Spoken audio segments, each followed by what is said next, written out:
In this lecture, we will discuss an introduction to histology and cell junctions. Histology is the study of normal tissues, and these tissues, all of them, have several shared components. The first one being they are composed of particular types of cells that have related functions as well as structures. And all of the tissues that we're going to discuss have an extracellular matrix that surrounds these discrete types of cells in each tissue. Now, your entire body is made of 4 general types of tissues. That's it, your whole body, 4 tissue types. 4 general tissue types, or in this case, primary tissue types. We have epithelial, connective, muscle, and nervous tissue. And we have an example of each. We've got some connective tissue, epithelial tissue, cardiac tissue, muscle tissue, and nervous tissue. Now, these 4 types of primary or general tissue, 3 of them, epithelial, connective, and muscle, have subtypes. We refer to them as specific tissue types. And we'll go into a lot more detail about those as we move along.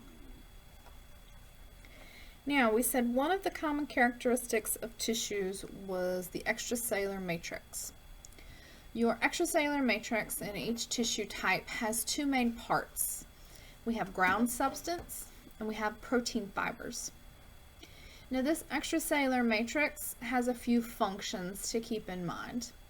It provides the tissue with strength to resist tensile and compressive forces. And when we say tensile, we mean stretching forces. And your extracellular matrix also helps you regulate your development, mitotic activity, also known as cell division, and even allows or assists with survival of the cells within the tissue themselves. Now, the ground substance. Now, this is the majority of the extracellular matrix itself. We have extracellular fluid, okay, or ECF. If you prefer interstitial fluid, same thing, whatever terms you prefer. The majority of your extracellular matrix is water with nutrients, ions, and other macromolecules that float around or dissolve into the water itself. We have 3 macromolecules to take note of. We have glycosaminoglycans, proteoglycans, and cell adhesion molecules. Glycosaminoglycans is kind of a long word, so we abbreviate with GAG. These are ions that help create a concentration gradient within the extracellular matrix. When we create a concentration gradient, this helps us draw water out of the cells and out of the vessels through osmosis, and that water is going to come out of the cells and out of the vessels, and it's going to get trapped in the tissue itself, specifically in the extracellular matrix. Now, why are we trapping water? Why are we trapping fluid in our extracellular matrix of our tissues? It acts as a cushion. It helps us resist compressive forces. Okay? So anytime you compress your anything, really, you are creating friction, and friction anywhere in your body tends to be a bad thing. If you continue to have friction and you continue to, perhaps rub your hands together. Okay, think about rubbing your hands together over and over and over, just constantly. You are eventually going to destroy that top layer of your skin because of that friction. Okay, so the water that is trapped within our tissues helps us resist compressive forces, and it helps us to alleviate some of the friction that would happen otherwise. Now, proteoglycans helps make your extracellular matrix a little more firm, a little bit more solid. This also helps resist compressive forces. Most, not all, most of your tissues are not really solids, not in the sense that we think of. Bone is an exception. Bone is legitimately solid. But when we say it makes it firmer, it makes it more solid. If you think about a piece of meat that you want to grill, so you've got a steak that you want to throw on the grill for dinner, that steak, that piece of meat, that is tissue. Okay, that's muscle tissue. It's not rock solid, but it's not liquid either. And these proteoglycans help firm up many of the tissues within your body to help with resisting compression forces. Lastly, we have the cell adhesion molecules, the CAMs. These are composed of different glycoproteins. These glycoproteins help cells stick to each other and the cells to stick to their surroundings. And it kind of holds everything in place within the extracellular matrix. Because remember, your ECM, there's a lot of fluid in there. We don't necessarily want the cells, the proteins, the nutrients. We don't really want them just floating around in a pool. We kind of need them to be held in place so they can function more properly. And these cell adhesion molecules assist with that.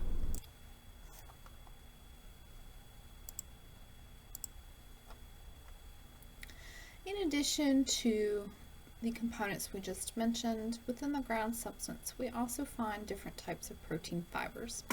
There are 3 that we are going to see over and over and over in our tissue examples. The first is collagen. This makes up 20 to 25% of all proteins in your body.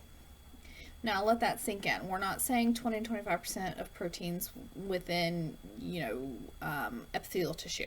We are saying 20 to 25% of all the proteins in your body are collagen fibers. That's a pretty astounding number. These collagen fibers help you resist tension, which are pulling and stretching forces, and they help you resist pressure. Okay? So we tend to hear a lot about collagen on commercials that talk about skincare. So the collagen and the elastic fibers in your skin, when they start to function less effectively, you start seeing wrinkles and things like that. So that tends to be one of the places that we hear about collagen fibers. But again, 20 to 25% of all the proteins in your body are collagen. Now, elastic fibers, this will not shock you. They are composed of elastin protein. These are also surrounded by glycoproteins. They are stretchy, which I'm sure you probably could have guessed. They're really stretchy though. Stretch up to 1.5 times their original length without breaking. It's pretty good. And when they're done stretching, when you are done stretching them, they can return to their original length. Okay, so that's equally important. That's called elasticity. So a lot of times students will compare these to rubber bands. And so you stretch a rubber band, and when you're done stretching it, it should go back to its original shape, or original length. But you can't overstretch a rubber band. You can also break a rubber band. So there is a finite amount of stretching that these can do.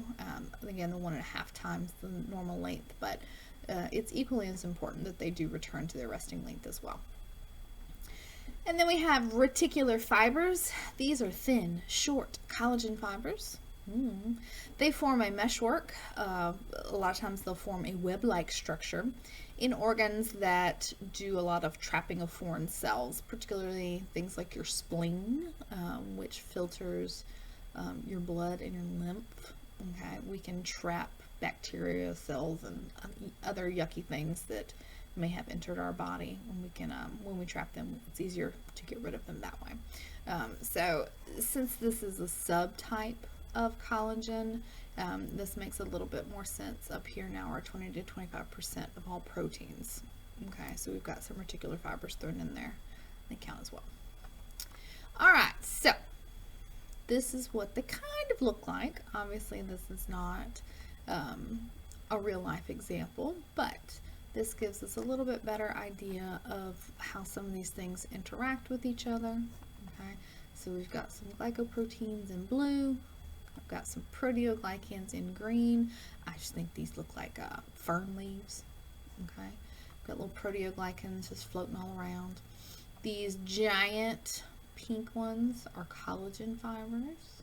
Okay, these skinny little purple ones are reticular fibers, and these kind of intermediate sized purple ones or pink ones, whatever you want to call it, these are your elastic fibers.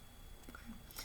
So again, we're going to see these terms over and over and over, so this just kind of gives you an introduction to what we're going to see later. All right, cell junctions. Okay. A junction is where two things meet up. So when we're talking about cell junctions, we're talking about where two cells meet up. We have a couple of different ways to bind adjacent cells to each other. These are tight junctions, desmosomes, and gap junctions.